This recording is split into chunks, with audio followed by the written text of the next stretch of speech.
السلام علیکم ناظرین، فیصل وائس یوٹیوب چینل پر خوش آمدید۔ ناظرین، راوی کہتے ہیں کہ مسلسل 40 دن تک آتش کدہ نمرود میں رہنے کے بعد جب حضرت ابراہیم علیہ السلام اس آتش کدہ سے باہر آئے اور ملک شام کی طرف چل دیے اور وہاں جا کر ایک شہر جو خزائن لوجہ کہلاتا ہے، آپ نے وہاں قیام کیا۔ اس شہر میں پہنچنے کے بعد کیا دیکھتے ہیں کہ ہزاروں آدمی نفیس لباس پہن کر ایک عظیم و شان میدان کی طرف چلے جا رہے ہیں۔ حضرت ابراہیم علیہ السلام نے یہ دیکھ کر وہاں کے لوگوں سے دریافت کیا کہ تم لوگ سب کے سب نفیس نفیس لباس پہن کر کہاں جاتے ہو؟ انہوں نے کہا کہ یہاں ایک بادشاہ کی شہزادی ہے اور وہ صاحب جمال ہے، اور خیال یہ کیا جاتا ہے کہ اس جیسا آج سارے عالم میں کوئی نہیں ہے، اور ہر ملک کے بادشاہ اور شہزادے سب اس کے گواستگاری کرتے ہیں، اور وہ شہزادی کسی کو قبول نہیں کرتی، اور وہ یہ کہتی ہے کہ میں اپنی پسند سے شادی کروں گی۔ آج تقریباً 7 دن ہو رہے ہیں، لوگ برابر وہاں جاتے ہیں، اور اس کا طریق عمل یہ ہے کہ جب سب جمع ہو جاتے ہیں تو وہ شہزادی خود نکل کر دیکھتی ہے، لیکن پسند کوئی نہیں کرتی۔ یہ بات جب حضرت ابراہیم علیہ السلام نے سنی تو انہوں نے لوگوں کے ساتھ ہو لیے اور اسی میدان کے ایک گوشہ میں جا بیٹھے۔ جب دوپہر ہو گئی اور تمام لوگ حاضر ہو گئے تو وہ شہزادی اپنے ساتھ 70 خواصیں لے کر، تاج زرہ سر پر رکھ کر اور نقاب چہرے پر ڈال کر اور ایک تہرنج زیریں جواہرات سے جڑا ہوا ہاتھ میں لے کر میدان میں جا کر ایک سرے سے سب کو دیکھنے لگی۔ جب حضرت ابراہیم علیہ السلام کے پاس پہنچی، دیکھا کہ ایک نور ان کی پیشانی پر چمکتا ہے۔ وہ نور حضرت محمد صلی اللہ علیہ وآلہ وسلم کا تھا۔ وہ شہزادی اس نور کو دیکھ کر اس کے حسن و جمال پر عاشق ہو گئی اور تہرنج زریں کو حضرت ابراہیم علیہ السلام کی گود میں ڈال دیا اور خود تخت پر جا بیٹھی۔ اس کے بعد بادشاہ وقت کے لوگ حضرت ابراہیم علیہ السلام کو بادشاہ کے پاس لے گئے۔ در حقیقت وہ نور جس پر شہزادی عاشق ہوئی وہ نوری محمد صلی اللہ علیہ وآلہ وسلم کا تھا، جو حضرت ابراہیم علیہ السلام کی پیشانی پر نمودار ہوا تھا۔ بادشاہ نے اسے دیکھ کر اپنی بیٹی کی طرف نگاہ کی اور کہا کہ اے بیٹی، نیک شوہر تو نے پایا، مگر مرد غریب ہے، کچھ فائدہ نہیں۔ سب امراؤں نے مل کر حضرت ابراہیم علیہ السلام سے اس کی شادی کر دی اور تمام رسومات بادشاہانہ ادا کیں، اور سارے شہر میں خوش و خرمی ہوئی۔ اور یہ بھی بعض روایتوں سے معلوم ہوتا ہے کہ مانند سائرہ خاتون، جو علیہ السلام کی نہ کوئی حسن و جمال میں ہوا ہے اور نہ ہوگا، اللہ ماشاء اللہ، اور شادی کے چند ماہ بعد حضرت ابراہیم علیہ السلام نے ملک شام کی طرف جانے کا قصد کیا۔ سائرہ خاتون نے کہا کہ میں بھی تمہارے ساتھ چلوں گی، اور بغیر تمہارے میری زندگی محال ہے، لہٰذا مجھ کو بھی اپنے ہمراہ لے چلو۔ حضرت ابراہیم علیہ السلام نے فرمایا کہ تمہارا باپ تمہیں نہیں چھوڑے گا۔ سائرہ خاتون بولی کہ میرے باپ کی قدر تمہارے وجود کے سامنے میرے نزدیک کچھ بھی نہیں ہے، اگر چھوڑے گا تو فبہات گرنا بے حکم اس کے تمہارے ساتھ چلوں گی، کیونکہ تمہارے بغیر زندگی محال و بال ہے۔ پھر سائرہ خاتون نے اپنے باپ سے رخصت مانگی، اس نے ان کو اجازت دے دی۔ حضرت ابراہیم علیہ السلام سائرہ خاتون کو لے کر شہر سے نکلے، اور اللہ تعالیٰ کا حکم بھی یہی تھا۔ راستے میں کچھ لوگوں نے کہا کہ اے حضرت ابراہیم علیہ السلام، مصر کا بادشاہ بڑا ظالم ہے اور عورتوں کی خواہش بہت رکھتا ہے، اور بالخصوص عروس نوکہ کا بہت زیادہ شائق ہے، اور بہت جلد اس طرف مائل ہو جاتا ہے، اور اس کے راستہ پر 10 آدمی متعین رہتے ہیں۔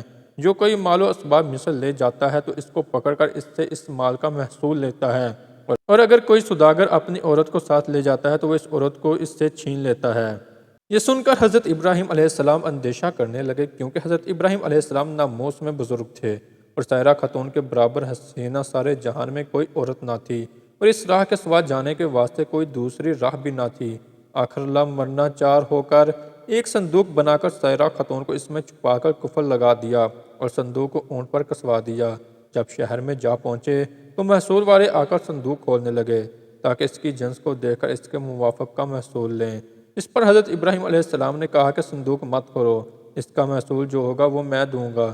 اگر تم یہ چاہو کہ صندوق کے وزن کے برابر سونا چاندی لو تو میں تم کو دے دوں گا۔ یہ سن کر اور بھی زیادہ اشتیاق ہوا کہ نامعلوم اس میں کیا چیز ہے، ضرور کھولنا چاہیے۔ چنانچہ انہوں نے بلا اسرار اس صندوق کو کھولا تو دیکھتے ہیں کہ ایک عورت صاحب جمال حسن سے مملو آفتاب کی مانند اس میں بیٹھی ہے۔ جس کا ثانی اگر تلاش بھی کیا جائے تو ملنا ناممکن ہے۔ بس اس عورت کو بادشاہ کے پاس لے گئے۔ چنانچہ رسول اکرم صلی اللہ علیہ وآلہ وسلم نے اسی واسطے فرمایا، بدترین آدمیوں میں راہ کے نگہبان ہوتے ہیں، یعنی مراد اس سے ہے محصول لینے والے۔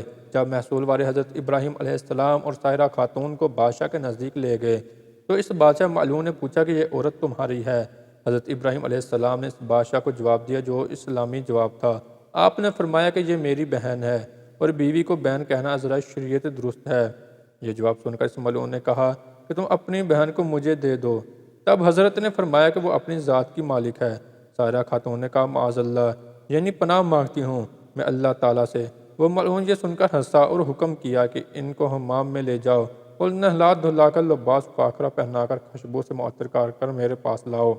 محکم اس ملعون کے ایسا ہی کیا گیا۔ جب وہ تمام کام سے فراغت پا چکی تو اس وقت اللہ تعالیٰ نے حضرت جبرائیل علیہ السلام کو بھیجا کہ پردہ حضرت ابراہیم علیہ السلام کی آنکھوں سے اٹھا دیں تاکہ حضرت ابراہیم علیہ السلام وہ تمام گفتگو جو ملعون حضرت سائرہ خاتون کے ساتھ کریں سن سکیں اور ان کے تمام حالات اپنی آنکھوں سے دیکھیں۔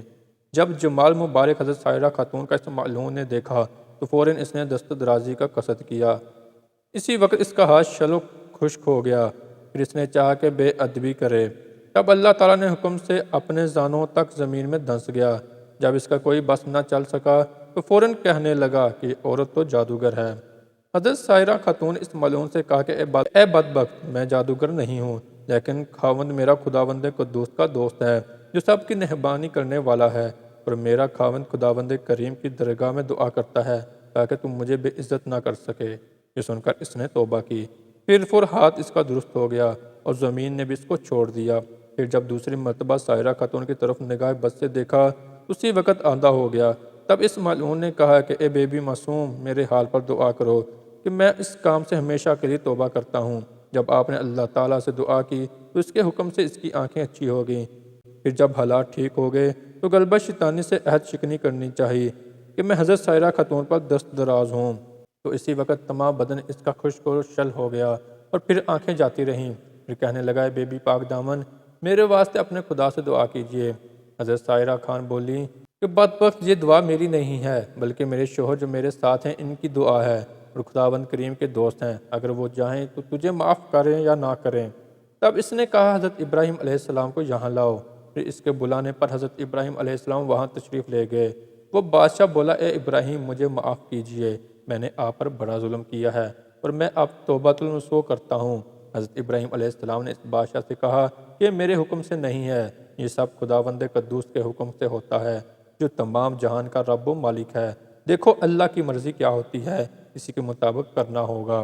اسی وقت حضرت جبرائیل علیہ السلام نے آ کر فرمایا اے ابراہیم خلیل اللہ، خدا تعالیٰ نے تمہیں سلام کہا اور فرمایا ہے جب تک یہ تمام ملک اور خزانہ اپنا تم کو نہ دے دے تم ہرگز اس سے راضی نہ ہونا۔ جب حضرت ابراہیم علیہ السلام نے اس بادشاہ سے یہ بات کہی کہ میرا رب ایسا فرماتا ہے، بادشاہ نے حضرت ابراہیم علیہ السلام سے یہ باتیں سنتے ہی تمام سلطنت اور اپنا خزانہ حضرت ابراہیم علیہ السلام کو دے دیا۔ یہ کیفیت ہونے پر پھر جب حضرت ابراہیم علیہ السلام نے اس بادشاہ کے حال پر دعا کی اور اس نے دعا کی برکت سے صحت تندرستی پائی۔ مروی ہے کہ حضرت ابراہیم علیہ السلام نے اس مملکت کے 2 حصے کر کے آدھا حصہ جو جانب کنعان کے تھا آپ نے خود لے لیا اور باقی جو حصہ بچا اسی کو واپس دے دیا۔ پس بادشاہ نے ایک صاحبزادی 2 شیزہ نیک رو خوبصورت صاحب جمال لا کر سائرہ خاتون سے کہا کہ اے نیک بخت بی بی، میں نے تمہاری بے حرمتی کی کوشش کی اور میں نے تم کو دیکھ کر اندیشہ بد کیا، تمہارے عفو معاف کے شکرانے میں یہ بی بی ہاجرہ تمہیں دیتا ہوں، اور جو گناہ تقصیریں مجھ سے ہوئی معاف کیجیے۔ پس حضرت ابراہیم علیہ السلام سائرہ خاتون اور بی بی ہاجرہ کو لے کر کنعان کو چلے۔ راستے میں حضرت سائرہ خاتون اپنا حال جو بادشاہ کے یہاں گزارا تھا وہ بیان کرنے لگی۔ حضرت ابراہیم علیہ السلام نے فرمایا اے سائرہ خاتون، تم خاطر جمع رکھو، اب کچھ اندیشہ مت کرو، اللہ تعالیٰ نے اپنے فضل و کرم سے ہماری آنکھوں کے سامنے سے پردہ غیب اٹھا دیا۔ جو باتیں تجھ پر گزرتی تھیں مجھ پر سب ظاہر ہو جاتی تھیں، اور جو تم کرتی اور کہتی تھیں تو وہ بھی دیکھتا اور برابر سنتا تھا۔ بعد اس کے سائرہ خاتون نے بی بی ہاجرہ کو حضرت ابراہیم علیہ السلام کی خدمت میں دے دیا۔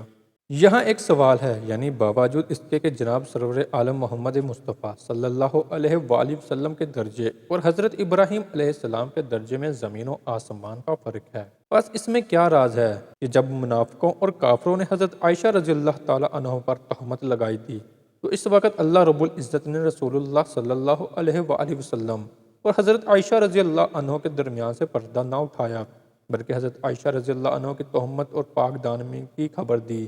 اس کا جواب یہ ہے کہ اگر حق تعالیٰ عز و جل مابین ان کے پردہ نہ رکھتا تو حضرت عائشہ رضی اللہ عنہ کو رسول اللہ صلی اللہ علیہ وآلہ وسلم دیکھتے۔ اس وقت منافق لوگ حضرت رسول اللہ صلی اللہ علیہ وسلم پر طعن کرتے اور کہتے کہ حضرت محمد مصطفیٰ صلی اللہ علیہ وآلہ وسلم بھی اپنی بی بی حضرت عائشہ رضی اللہ تعالیٰ عنہ کی عصمت کے حال سے آگاہ تھے، لیکن باوجود اس کے ان کے حال کو ظاہر نہیں کیا گیا، اور خداوند قدوس کو نہ منظور تھا کہ حضرت عائشہ صدیقہ رضی اللہ عنہ کی عصمت کو بذریعہ وحی آسمانی سے ثابت اور متحق کر کے دے، تاکہ ام المؤمنین پر جنہوں نے تہمت لگائی تھی وہ جھوٹے اور رسوا ہوں، اور منافق پھر ان پر کسی قسم کا کوئی طعن نہ کر سکیں۔ اور حضرت ابراہیم علیہ السلام کے سامنے سے اللہ تعالیٰ نے پردہ اٹھا لیا اور کہا کہ اے ابراہیم تو اپنی بی بی کو پشچمد خود دیکھ لے، اور جناب رسول اللہ صلی اللہ علیہ وآلہ وسلم کو فرمایا کہ اے سید عالم صلی اللہ علیہ وآلہ وسلم، غائب میں خود عائشہ کا نگہبان ہوں۔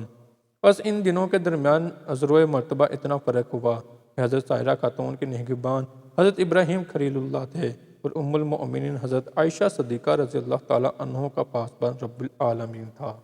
ناظرین، ہماری آج کی ویڈیو آپ کو کیسی لگی؟ لائک اور کمنٹ کر کے ضرور بتائیے گا۔